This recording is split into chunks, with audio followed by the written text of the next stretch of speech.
अस्सलाम वालेकुम वरहमतुल्लाहि वबरकातुहू। दोस्तों, हसीब इलेक्ट्रॉनिक्स में आपको खुशामदीद। ये एक भाई ने मैसेज भेजा है, उन्होंने कहा है जी, good afternoon sir, please tell me about SRA 2203 transistor. SRA 2203 transistor. इस 2203 ट्रांजिस्टर की उन्होंने रिप्लेसमेंट मांगी है। अभी देखते हैं इसको 2203 को कि ये क्या कहता है। अब सबसे पहले क्या करिए, alltransistors.com पे चले जाइए। हम इस साइट पे जाएंगे, यहाँ पर जाके देखेंगे SRA 2203। यहाँ पे सर्च बार में लिखते हुए आप इसका डाटा निकाल लें कि ये है क्या चीज़। तो यहाँ पर देखेंगे तो ये BJT आता है, बाई जंक्शन ट्रांजिस्टर में आता है। तो ये फॉल करता है BJT में, मॉसफेट में नहीं है, IGBT में नहीं है, SCR में नहीं है, IC में नहीं है। तो इसका मतलब हुआ कि हमें इनमें से ढूंढना है। अगर ये देखें तो SRA 2203 आ रहा है। अभी आपके पास या तो ये SMD में है या ये स्टैंड अलोन पैकेज में है। जैसा भी होगा, थ्रो होल होगा या SMD होगा, जो भी होगा इसको देख लें। इसको क्लिक करिए तो 2203 को ओपन कर लें। सबसे पहले तो इसके पैरामीटर देख लीजिए कि ये है क्या भला। यहाँ पर देखेंगे तो टाइप डेजिग्नेटर इसका SRA 2203 है, ये इसका जेनेरिक नंबर है कि ये है क्या चीज़। आगे मटेरियल ऑफ ट्रांजिस्टर है, सिलिकॉन है। लेकिन पोलैरिटी में देखें तो एक नई चीज़ आ गई। हमने सुना है NPN और PNP, लेकिन यहाँ पर है प्री बायस्ड PNP, यानी ऐसा ट्रांजिस्टर जिसमें बायसिंग कंपोनेंट पहले से लगा दिए गए हों। आपने जस्ट लगाना है और बेस पर सिग्नल इंजेक्ट करना है और उसको काम करना पड़ेगा।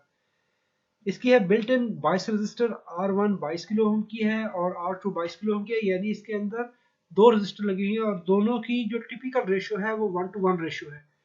यानी R1 और R2 की रेशियो बराबर रेशियो है। और इसके वोल्टेज कलेक्टर मीटर 50 वोल्ट है, 50 वोल्ट है और मैक्सिमम करंट इसकी देखें तो 0.1 एम्पियर है, यानी 100 मिली एम्पियर। तो इसका मतलब ये हुआ ये एक स्विचिंग ट्रांजिस्टर है, यानी सिग्नल ट्रांजिस्टर आप कह सकते हैं। और इसकी फ्रीक्वेंसी जो है, कट ऑफ फ्रीक्वेंसी है वो 200 मेगाहर्ट्ज है। और यहाँ पर ये देखें तो डाटा शीट इसकी नज़र आ रही है। इस डाटा शीट पे क्लिक कर लें और इसमें देखते हैं कि है क्या इसमें। SRA 2203 EF, ये SMD पैकेज में है। अगर आपको किसी और पैकेज में, यहाँ पर देखते हैं TO92 में है, SOT23 में है, जो भी पैकेज होगा वहाँ पे इसका पिन आउट बना होगा। तो यहाँ पर ये देखिए तो एक साइड पे इसकी आउट है, इन है, कॉमन है। तो साथ में देखें तो डायग्राम कॉमन इस पे बता रहा है कि कॉमन क्या है, इसकी एमिटर है और ये है PNP, और आउटपुट में ये कलेक्टर है। और बेस पे देखें तो एक रजिस्टर और बेस से एमिटर की तरफ दूसरी रजिस्टर। तो यहाँ पर अगर हम देखेंगे base to emitter R1, sorry, base input के लिए R1 और बेस से एमिटर की तरफ R2 है और दोनों 22 किलो ओम की है। और यह इस्तेमाल कहाँ पे होता है, स्विचिंग एप्लीकेशन में और इंटरफेस कार्ड और ड्राइवर सर्किट एप्लीकेशन में इस्तेमाल होता है। मोस्ट ऑफ द टाइम इसको IGBT की ड्राइव में और MOSFET की ड्राइव में ये इस्तेमाल किया जाता है। जस्ट आप यहाँ पे सिग्नल इंजेक्ट करते हैं और ये आगे अपना काम शुरू कर देता है। यहाँ पर मुख्तलिफ इसकी आउटपुट वोल्टेज और जो इसकी रेटिंग्स हैं वो सारी बताई हुई हैं। और यहाँ पे इसके डिफरेंट ग्राफ्स आ जाते हैं, हमें इससे कोई लेना देना नहीं है। हमारा मकसद, अभी प्रॉब्लम कहाँ पे आती है, जब आपने इस ट्रांजिस्टर को लगाना है लेकिन आपको मिल नहीं रहा, तो फिर हम क्या करेंगे। टाइप डेजिग्नेटर, ये सारी चीज़ें बताने के बाद यहाँ पर एक चीज़ आती है, इक्विवेलेंट सब्स्टिट्यूट। इक्विवेलेंट प्रेस कर लें। अभी हमारे पास इसके कुछ हल बनेंगे। एक हल तो ये बनता है कि हमें बिल्कुल यही चाहिए, इसी तरह का ट्रांजिस्टर चाहिए जिसका एक एमिटर हो, एक कलेक्टर हो, दो रजिस्टर जुड़ी हुई हो और एक पैकेज में हो। अगर ये ना मिले तो फिर क्या हो सकता है। अगर देखिए, अगर नहीं मिलता तो उसके लिए हमारे पास ये हल है कि हम कोई एक ट्रांजिस्टर PNP पकड़ें, दो रजिस्टर साथ लगाएं, एक लगा दें एमिटर से बेस की तरफ और बेस को बॉडी के ऊपर ना लगाएं, बेस से इनपुट के दरमियान एक रजिस्टर ये जोड़ दें और रजिस्टर का दूसरा एंड हम इनपुट पे लगा देंगे। तो इस तरह से हमारा ये मुतबादल तैयार हो सकता है। हम कोई भी PNP सर्किट को यूज़ करते हुए, PNP ट्रांजिस्टर को यूज़ करते हुए उसके साथ दो रजिस्टर लगाएं तो हम इसका हल निकाल सकते हैं। अभी देखिए यहाँ पर आ जाइए। जब पैरामीटर आप करेंगे तो पैरामीटर में सिर्फ और सिर्फ आपको PNP चाहिए। तो ये इसका प्री बायस्ड उड़ा दें। हमें पीएनपी चाहिए और इसी कैटेगरी में रहते हुए, और हमने रजिस्टर वाला नहीं चाहिए। ये रजिस्टर उतार दें। यहाँ से जब हम रजिस्टर निकाल देंगे, इसकी रेशो निकाल देंगे, ये 3 कॉलम फ्री कर देंगे। हमने ये 3 पैरामीटर यहाँ पे प्री बायस्ड रिमूव कर दिया, स्ट्रक्चर में से सिर्फ पीएनपी रखा कि हमें इसी स्पेसिफिकेशन के अंदर, इसी फ्रीक्वेंसी के अंदर, इसी टेम्परेचर के अंदर, इसी कलेक्टर करंट के अंदर हमें एक ऐसा ट्रांजिस्टर चाहिए जो कि हम लगा सके। तो हमारे पास ये एक लंबी लिस्ट आ गई। अगर हम ये पैरामीटर नहीं निकालते, ये वाला प्री बायस्ड वाला ख़त्म नहीं करेंगे और ये 22K के रजिस्टर रिमूव नहीं करेंगे, तो हमारे पास जब सर्च करवाएंगे तो हमारे पास जस्ट ओनली ये 2 नंबर आते हैं, KRA103 और SRA 2203। ये 2 ट्रांजिस्टर आ जाते हैं।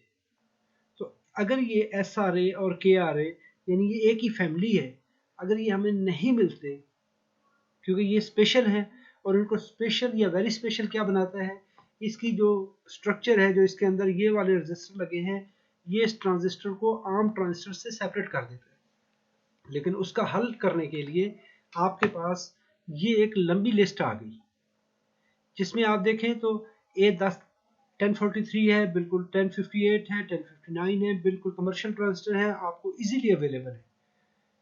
इसी तरह के 2SB971 आर्म ट्रांजिस्टर है, 2SB977 बिल्कुल सिंपल ट्रांजिस्टर है, BC526 आर्म कमर्शियल यूज है, A720 आर्म कमर्शियल ट्रांजिस्टर है, इसमें कोई मुश्किल वाली बात नहीं। इसी तरह ये BTP2907 2N2907 2907 बिल्कुल आर्म ट्रांजिस्टर, हर जगह पे मिलने वाला।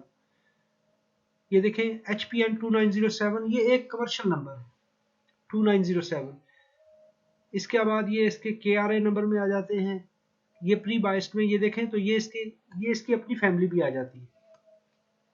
आपको अगर ये नहीं मिलते KRA में, तो आप 2907 पकड़िए, 2 रजिस्टर पकड़े, जिसके साथ तो लिखा हुआ है प्री बायस, उसमें तो वो रजिस्टर आप देख लेंगे कि कितनी लगी हुई है। अभी इस ट्रांजिस्टर को देख लें तो 2907 को वही सेम पावर कंजम्पशन है और PC है, उसके साथ अगर देखेंगे तो बाकी करंट रेटिंग, वोल्टेज रेटिंग सारी उससे मिलती जुलती है। वोल्टेज देखें उसके 50 है, इसके 60 वोल्ट, उसकी 0.1 एम्पियर करंट है, इसकी 0.6 एम्पियर करंट है, यानी 2907 उससे अच्छा है। पैकेज स्टाइल वही है, सारा कुछ वही है, जस्ट आपने 2 रजिस्टर हुकअप करने हैं और काम चला लेना है।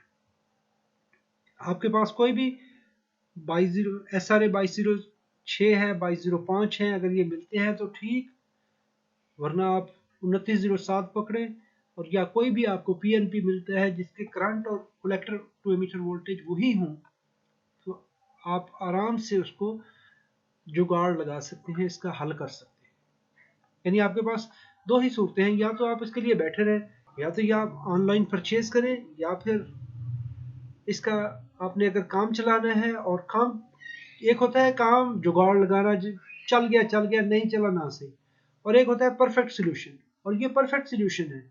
यानी अगर आप इन ट्रांजिस्टर के साथ ये जो लिस्ट आ रही है, इसमें देखिए अगर आपके पास कलेक्टर करंट वही मिल रही है, अगर ये 5 एम्पियर वाला है ये नहीं यूज करना, अगर देखें ये 0.1 एम्पियर वाला है इसको यूज कीजिए, 100 मिली एम्पियर इसकी करंट आती है IC, तो इसको आप बड़े आराम से यूज कर सकते हैं।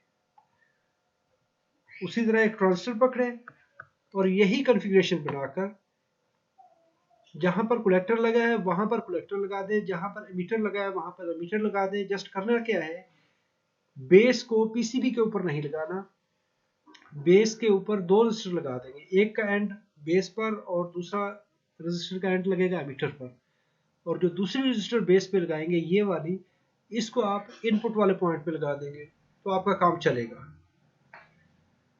दोस्तों उम्मीद करता हूँ ये वीडियो आपके लिए मालूमाती है। अगर आपके लिए मालूमाती है जी चाहे तो लाइक कीजिए, अगर आपने मेरे चैनल को सब्सक्राइब नहीं किया और फ्यूचर में मेरी वीडियोस देखनी हो तो सब्सक्राइब करके बेल आइकॉन बटन प्रेस कर लीजिए, ताकि मेरी हर आने वाली वीडियो की नोटिफिकेशन आपको मिल सके।